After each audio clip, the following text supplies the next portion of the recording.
Hello, welcome to or back to my channel. My name is Stevie, this is Stevie Reads, and we are back with episode 3 of Series Knockout. Like everybody who is a reader, I am in the middle of so many series, and I'm slowly getting better at continuing or finishing or DNFing a series that I'm not like actively reading, and I'm not starting as many series without like a plan of how I'm going to read it. So it's better than it was, but I like this kind of video on my channel as a catch-up video. The first 2 episodes, I read 3, well, I think in the first one I read 4 books, but it was 2 manga. Anyway, it doesn't matter, but in this episode we are doing 3 books as well, and 2 of the books are finishing series and then 1 is just the second in a trilogy. So we are going to start the video with the Maple Hills series by Hannah Grace. I don't know why that was so hard to say. Maple Hills series. And I read the first one, Icebreaker, in December 2023. I ended up giving it a 3.5 star. It had the trope that was in the first Step Up movie. If you've seen that movie before, it's one of my like nostalgic favorites. But in that movie, the main man, Channing Tatum, he's like a little hood rat, but then he learns how to dance to impress this dancer girl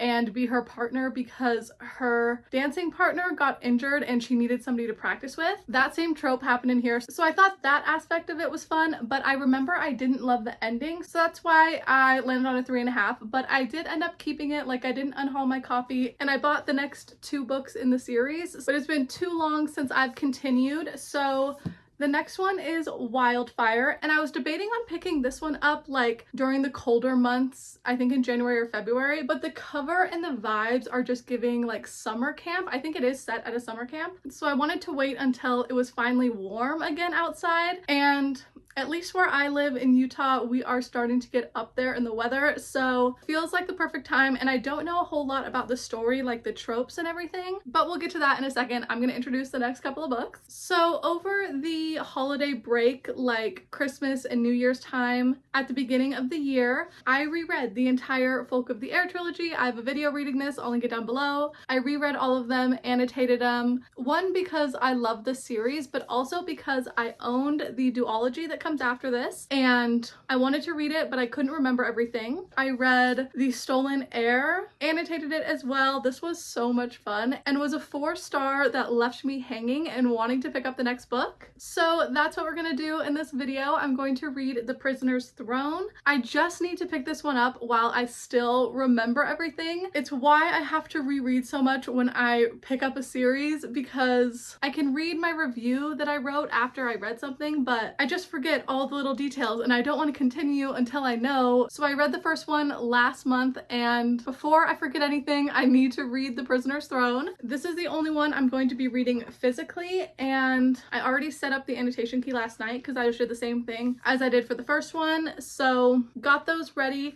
And I might start this one soon as well, maybe even before I finish Wildfire, just because I'm gonna read it physically, so I need to read it when I have time, and then the other ones are just gonna be on audio, so I can pick them up whenever. But anyway, the last series is Beartown by Frederick Bachman. I have owned this series for many years, heard amazing things, and finally during the winter, again in January of this year, I picked up the first one. I've read all of them on audio, so listened to the audiobook, really liked that it was multiple narrators. I don't know, the voice actors just like really put feelings into their words. So the whole experience was amazing, and I gave the first one a 5-star. And then I think also in Series Knockout episode 2, I read Us Against You. I enjoyed this one, but not as much as the first one. I ended up giving it a 4. And even though I only read them a month apart, it was still really hard to keep track of all the characters. I enjoyed it, but it didn't leave me wanting more, which brings us to the winners. This is the biggest of all the 3 and the one I'm least anticipating, but I hauled all 3 of these books before I picked up any of them, and because I own this, I want to give it a chance. I mean, it is 670 pages, but I'm hoping it's just a little bit more captivating of Us Against You, and now it's been 2 months since I read that one, so I'm also hoping that this one does like the little what happened in the last books and gives us like a recap so I can keep up. But I think I'm gonna end the video with this book just because I'm not excited about it, so maybe I should force myself to start here, but that is future me's problem. We're just gonna put it at the end, and who knows, maybe it could be a winner. But these are the 3 books for this video. I'm going to be completing 2 series and continuing in 1. We are going to be starting off with Wildfire, and I'm gonna read the back really quick so I can see what kind of a story we're getting. Okay, so clearly by the cover, you can tell that this is an adult contemporary romance. Our 2 main characters are Russ and Aurora, and at a party celebrating the end of the school year, they meet for the first time and have a one-night stand. Neither one of them expect anything from the night, but then they both are trying to escape their home lives. I don't know what's going on with their home lives, but they both signed up to be camp counselors at this summer camp, and there's a strict no staff fraternizing policy, but because they've had a one-night stand, there's already that tension there, and it says Aurora hasn't ever really cared about the rules that much, so cool. A summer camp is just as good as any for like a cute romance setting. I'm curious how long it is. Looks like it is 383 pages, so just a little under 400. And we'll read the first line. Chapter 1, we are in Russ's point of view. Henry's eyes are burning into me from across the living room. Your summer is going to suck. There's an echo of snorts from my teammates, the loudest coming from Maddie, Bobby, and Chris, who all told me something similar when I said no to joining them in Miami this summer. Oh, duh. It's obviously a sports romance. I forget that, like, Icebreaker, that was the main theme, was hockey. But maybe he was on the hockey team as well. I don't know. I can't remember his character. It was too long ago. But okay. Cool, this is where we're starting. I'm going to start the audiobook today, and I'll let you know when I'm halfway through what my thoughts are. But then I also want to read the first line of The Prisoner's Throne because I'm reading this one physically, and I don't know when I'm gonna start it, but I might start it tonight or tomorrow, and it might be before I get halfway through Wildfire. So I don't really want to go into the plot of this one since it's the second book in a duology and like the 5th in this overall series. I could spoil a lot by telling you like where we are in the beginning of it, so we're just gonna read the first line. It doesn't even say chapter 1 or anything, but at the top it just says 6 weeks before imprisonment, and the first line is Oak jammed his hooves into velvet pants. I forget that Oak has hooves. He's like a little half deer man. But okay, that's the first line. Oak is getting dressed and he's wearing velvet pants.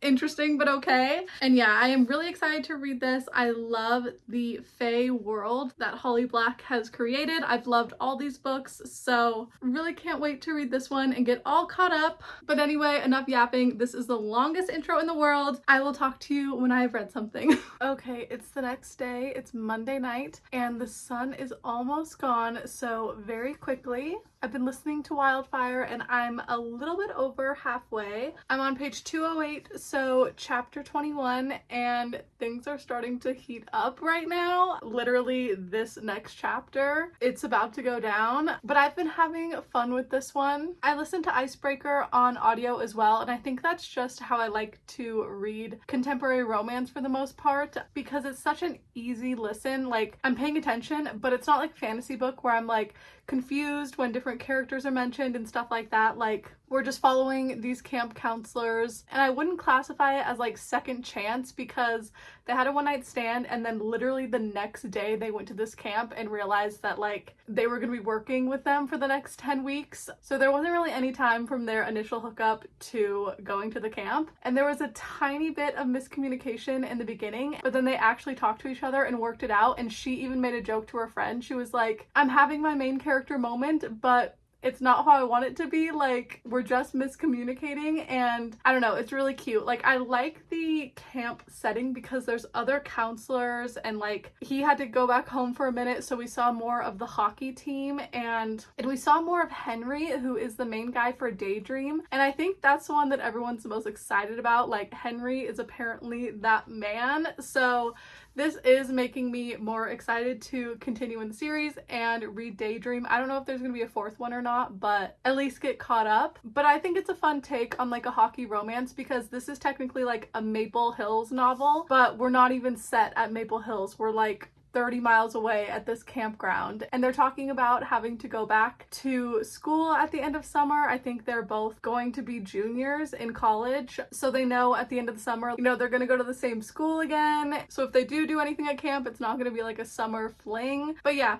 anyway, I'm having a good time, liking the couple, liking their banter, and the tension has been building, and I cannot wait to keep reading. And then also last night I did start The Prisoner's Throne, but I just read that little prologue, which was 22 pages, so I'm technically on chapter 1, but page 23, and the prologue was before the events of The Stolen Heir, which kind of connected some of the puzzle pieces. When you're reading The Stolen Heir, you're kind of jumping into what feels like the middle of the story, and at the beginning of the second book we got the beginning. So I might read more of this tonight, but I also might just keep listening to Wildfire. I need to fold some laundry, so that's just a good excuse to keep listening to the book. But anyway, that's where I'm at. I'm finally enjoying a contemporary romance. Thank God. My last like 3 have not hit. I read some Kennedy Ryan that I didn't like, I unhauled. I read Meet Cute Club in a reader unhaul it, I unhauled that. And in that same one, I unhauled some Anna Huang. So I don't know why contemporary romance just has not been it for me, but I'm actually enjoying this one. So I don't know what Hannah Grace is putting in these pages, but I'm very excited to keep reading. Wednesday morning, and I really am running late, so this has to be a very quick update, but I just finished Wildfire this morning, and I literally just finished it so I could like do this clip really quick. Like, I haven't fully thought out what my rating is. I definitely liked it more than Icebreaker though, and Icebreaker was a 3.5, but this couple was so sweet. Don't get me wrong that there is the aspect of the smutty side of the book, like it is very steamy, but their actual relationship, the dates they go on and the conversations they have, it's just really sweet and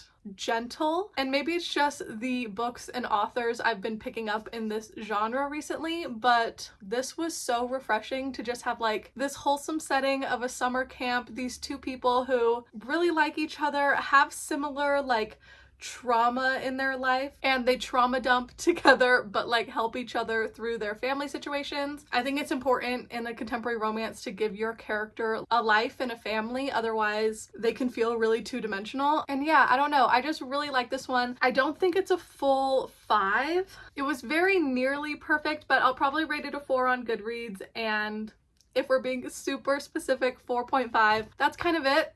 There's not a lot to say for a romance book. Like, I'm happy about the third act, like breakup in this one. It was very over and done with very quickly, and I really liked our 2 main characters, and that's really all you need to like a romance book. So yeah, starting off the video very strong, 4.5 for Wildfire, and I am so excited to pick up Daydream now. Anyway, today I need to get started on the winners. Let's read the first line, and then I am going to start it on my way into work. Chapter 1 is tiny. It's titled Stories. Everyone who knew Benjamin Ovich, particularly those of us who knew him well enough to call him Benji, probably knew deep down that he was never the sort of person who would get a happy ending. Oh, yeah, I'm right back into the story, like where we left off on Us Against You. Okay. I feel like every time I pick up a Frederick Bachman, I'm just like anticipating the depression to come on really quick. Like, he knows how to just make you feel morose. Which, after just reading a fun summary romance book and enjoying it, this is like, feels heavy physically but also emotionally. So I don't know, maybe I won't start this immediately and I'll read The Prisoner's Throne for a little bit before going into it, because I haven't been very good about reading The Prisoner's Throne.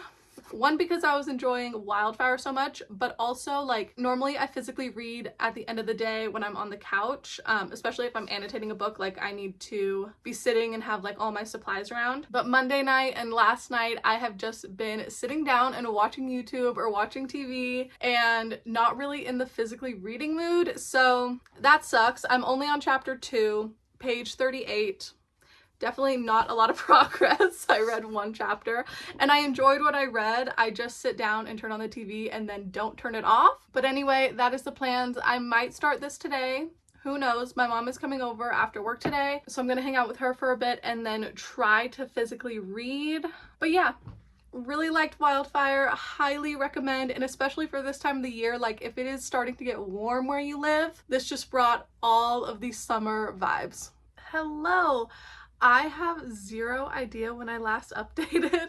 I think it might have been Thursday, but it is Saturday morning right now, and I have some updates. I've gotten up to chapter 22 of The Winners, so page 132, and sadly I'm gonna DNF this one. The audiobook is 21 hours long, and I listened to like 4 something hours, so I'm 20% of the way through, and I am no longer interested in this story. Like, I enjoyed the first 2, I'm going to keep the first 2, but in my head, I'll just pretend it was a duology. There's like 87 different plot lines, none of which I feel like are really fleshed out, and as soon as I'm like getting into a character, we switch it to somebody else who I can't really remember who they are, and if I really cared about the story, then I would listen to the audiobook and physically read it and try to piece together who everybody is. But instead I'm just dreading having to put on my headphones and listen to it, and I don't even think that I let too much time go in between reading all of them. The first one I read in January, the second one I read in February, and it's only April, so the story is still fresh, but I don't think it needed this conclusion. And yeah, I'm done reading it. So funnily enough, I'm about to film an unhaul this morning, so I'm immediately putting it in my unhaul pile over there, and I'll mention it in that video too. And then I've also gotten up to page 88, so only chapter 7 of The Prisoner's Throne, which is terrible that this is taking me so long to read. And so far, I'm liking it, not loving it. It's not the fastest start to a book, and I'm ready for something to happen and the story to kind of take off, but we're getting there, hopefully. I already forgot how many pages this is. 352. Okay, I really need to keep reading this, but yeah, I'm enjoying, and it's easy when I finally get into it, but it's just setting the time aside to read. But tomorrow is Easter. I know for you that was like a week and a half ago. So tonight my family is doing like a little Easter dinner with all of my nieces and nephews, and they're gonna do an egg hunt. It'll be really cute. So I have that tonight, but before that my plans are filming this unhaul and reading The Prisoner's Throne. Quick update from me today. This was unfortunately not catching my attention, and I'm giving up on it. And even though I'm not really in the physical reading mood, I am going to make myself read some of this. But anyway, talk to you tomorrow probably on actual Easter, and I better be halfway through this book.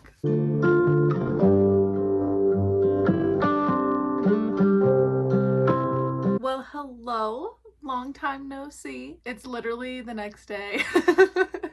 It's Sunday afternoon, Easter Sunday for me, and I did make it halfway through The Prisoner's Throne, and I feel like the story is finally starting to pick up. We had a slow start. It did a lot of refreshers from the first book to like remind you what's going on, but I'm happy that now we're getting into the thick of the plot. But this morning I did a lot of cleaning around the house. Spring is just in the air, and it was very productive, but now I'm so exhausted. So the last couple of hours I was sitting on the couch hanging out, and finally got halfway through and tabbing more than I thought I would as well. Holly Black's writing is always so intriguing, and even when I wasn't really interested in the story in the beginning, it's still a pleasant experience because of the quotes. So I'm highlighting a lot and underlining. I don't know if I could find a spoiler-free one. That one's really pretty, but it gives a lot away. No. Yeah, I can't really say any of these, but just going through and reading my tabbed quotes, like, the story is so cute, but also quite a lot of heartbreaking tabs as well. The sun is going in and out. Sorry if the lighting is crazy. But yeah, that's really my update. Kind of a quick one today. I'm finally picking it up, and I feel more in the physical reading mood. So hopefully I will pick it up again tonight, but I need to get ready because we are going to be heading out to Easter dinner. Another one,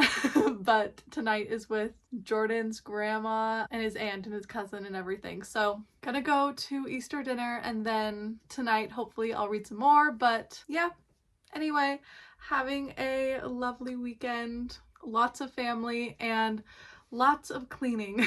Okay, couple of days later, welcome to the end of the vlog. It's Wednesday morning right now, but I did finish this last night on Tuesday, so took me exactly a week to read, and even though I read other things alongside this, I don't think it should have taken me a whole week to read it. And it's harder to talk about books in these kind of videos because it's the second in a duology, but the fifth in this overall Folk of the Air series. But I will say that we get more of Jude and Cardan in this one than we did the Stolen Heir, but I liked this one a little bit less than that one. The first 250 pages felt like a 3-star read. Things were happening, I guess, like there was a plot. I just wasn't super intrigued. But the last 100 pages, which I read yesterday, was a pretty good time, probably about a 4. So I'm gonna split the difference and say my rating is a 3.5. Very specific rating for this video, but also in the second to last chapter, Holly Black very clearly was setting up the plot for another spin-off series, and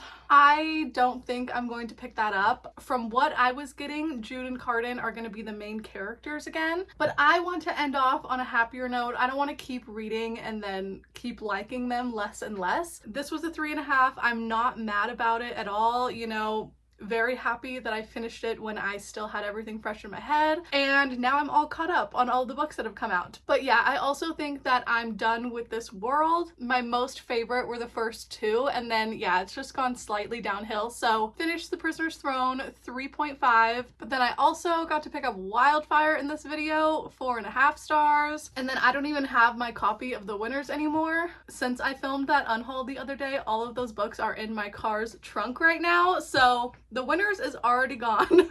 I'm very happy that I either made progress or completed 3 series. But anyway, if you made it all the way to the end of this video, thank you so much for watching. My socials are linked down below like always, and I will see you for my next one very soon. Bye!